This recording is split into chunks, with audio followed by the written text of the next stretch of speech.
Hi guys, I'm going to show you how to temper chocolate today to make it really crisp and shiny and smooth and to make it taste delicious. First thing is to melt your chocolate, and this is the best way to do it. It's called a bain-marie and it's a pan of hot water on a very low heat, a glass or stainless steel bowl on top.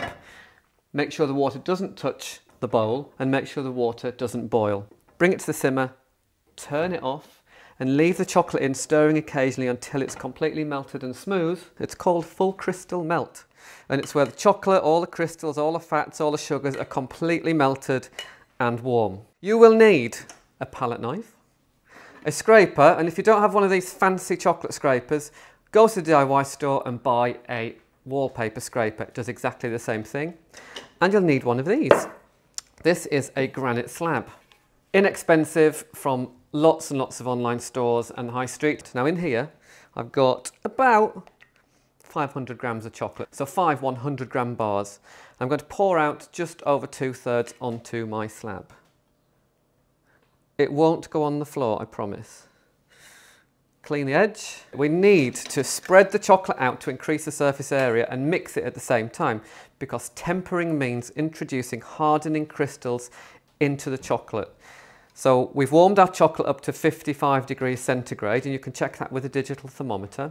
And now we're going to reduce the temperature on the slab to 27 degrees, which is when dark chocolate crystallizes and becomes a solid. So we spread it out to cool it, and then we're going to scrape it back in on our little slab. So you scrape it back in, and we keep doing this process until the chocolate cools down and starts to become really thick and it starts to crystallize. But you'll see it start to thicken as it cools. I'll do it a little bit slower so you can see that you don't have to go too quick. So clean your palette knife off and your scraper. Scrape in and off, in, off, in, off. And just keep that process going. And when it comes to the right temperature and it starts to thicken and solidify, we need to scrape it off the slab and put it back into the remaining chocolate in the bowl. I'm going to move my slab forward, scrape the chocolate into the bowl. So we've got the chocolate from the slab, which is 27 degrees, mixing into the chocolate in the bowl, which was about 55 degrees. And that will stop that chocolate setting solid, and it will cool the chocolate down and create what's called tempered chocolate, which is when it's shiny and crisp and smooth. And now you need to mix a lot. We now need to check if it's tempered. And the way to do that is to take your palette knife, dip it in the chocolate, and let the palette knife sit. And the chocolate on the end of the palette knife should set within 2 or 3 minutes. When you look at it, it's got a satin sheen to it. It's smooth. There are a few air bubbles, but that's fine. There's no streaks, there's no graininess, which means your chocolate is tempered. So now you know how to temper chocolate on a slab. This method is for smaller amounts of chocolate, and it's called seeding. So you have your chocolate melted in the bowl to about 55 degrees, exactly the same as before, on a pan of hot water. Don't let the hot water simmer, don't let the bowl touch the hot water. Melt your chocolate till it's really smooth, no lumps.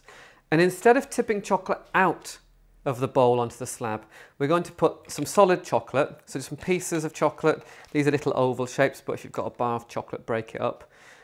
We're going to pour this, about 2/3, back into the chocolate. So this goes in, and you, noisy bowl, we'll put it to the side, and you stir. So all the chocolate in here is going to cool down with the solid chocolate melting, and as it cools down, those hardening crystals will be built up by that solid chocolate melting. And it's as simple as that, but you need to mix a lot. There's a lot more mixing with this method. It's nearly melted. There are still a few lumps, but you just keep mixing until all those lumps are gone. And then we'll dip the palette knife in, and it should be tempered. If it's not, keep mixing. If it feels really hot, add some more chocolate till it cools down. But this is all about mixing. And once it's tempered, we can use it to make stuff. So it's all mixed, there are no lumps left, and we do the same thing, palette knife in, tap, leave it on the side, 2 or 3 minutes. If that sets across with that beautiful satin sheen, you're ready to use your chocolate. So now you know how to temper chocolate, seeding and slab tempering. Subscribe to my channel for loads more chocolate recipes and techniques, because there is no end to what you can achieve. Now you know how to do this.